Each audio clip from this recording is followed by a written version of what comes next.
Thanks to its numerous transportation services and proximity to the Charles River, North Allston, North Brighton has always been well suited to a variety of commercial and industrial enterprises.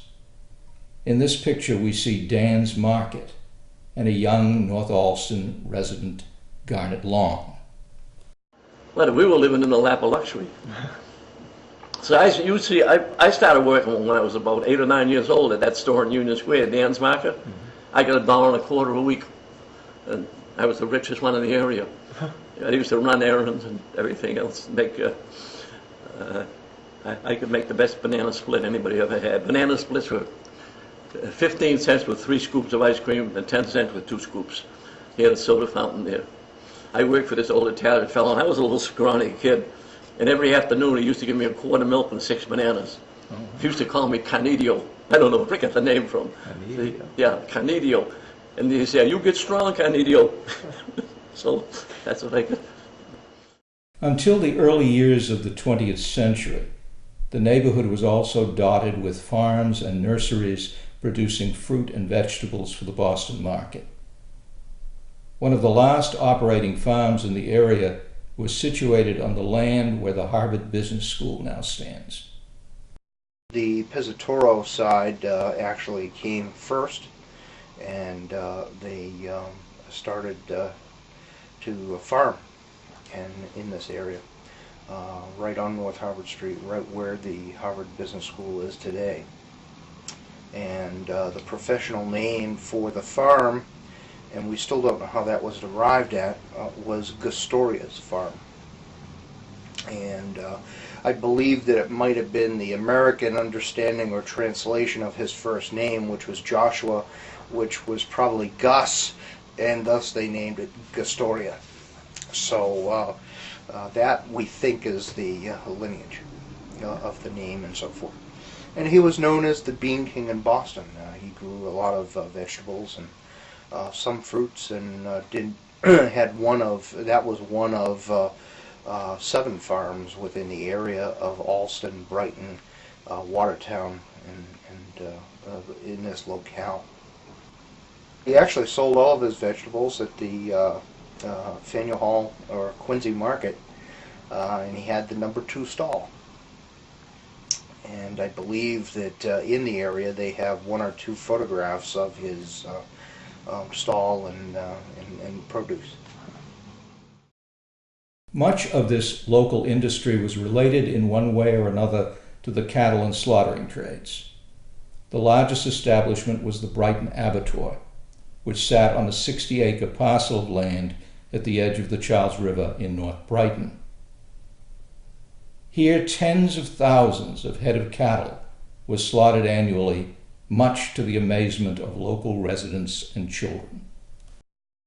They were fast, efficient, and then they would slice them all the way down.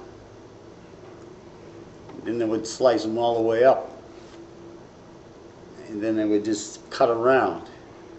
And then, of course, with the tailors, they would use that to yank down all the skin. These men were powerful, trust me, they were strong. And we would just sit there as kids where this gate was. I would call it a gate with the pickets in the summer. And then they would pull everything out on the floor. And another man would separate the liver and stuff from whatever.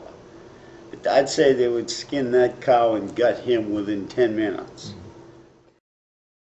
Cattle arriving by rail were temporarily held at the Brighton Stockyard, located on the corner of North Beacon and Market Streets, pending their transfer to the abattoir for slaughtering. Although the stockyards were relatively near the abattoir, transferring cattle to the slaughtering facility sometimes proved difficult. I can remember one day I was playing in the back, and at that day there were cattle coming in, and I guess they drive them from the trains to the market, and they stampede, and they were stampeding down Litchfield Street, and they went in the backyard where I was, and fortunately they made a lot of noise, you know, if you hear a herd coming down the street. And my aunt heard it and ran out to see, and she grabbed me and I would have been not here. When you got up to 100, 125 head, they put them, we would take them, about 8 guys. They have 2, the older guys up in the lead, 2 in each flank, and 2 of the younger kids like myself, Right. 15 years old. We had canes, and we keep the cattle together. And you'd come up, they call it Guest Street, we call it the old Cattle Yard Road. We'd come up there to Market Street. Okay. Now we're going over the bridge, we got 101 head, if I remember right. And a train was going underneath. And they get, because you know, when those trains are coming down, and they're going pretty fast coming in, the ones going out are a little slower because they're just getting momentum, you know. So when that thing goes under and then it comes out again, it lets that puff of smoke and it makes a big noise. And the cattle they stampeded. The neighborhood was also the home of 2 giant sports facilities, Braves Field on Lower Commonwealth Avenue and the Harvard Stadium in North Allston. Some of the kids I grew up with, they would go over there, they were more entrepreneurial type kids.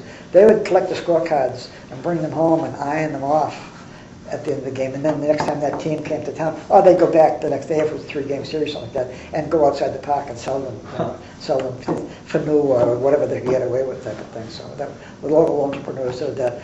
The same guys, if there was a game down Harvard, they would find an empty lot around here and park cars in it until somebody stopped them, you know. And they, I don't think you see that much anymore.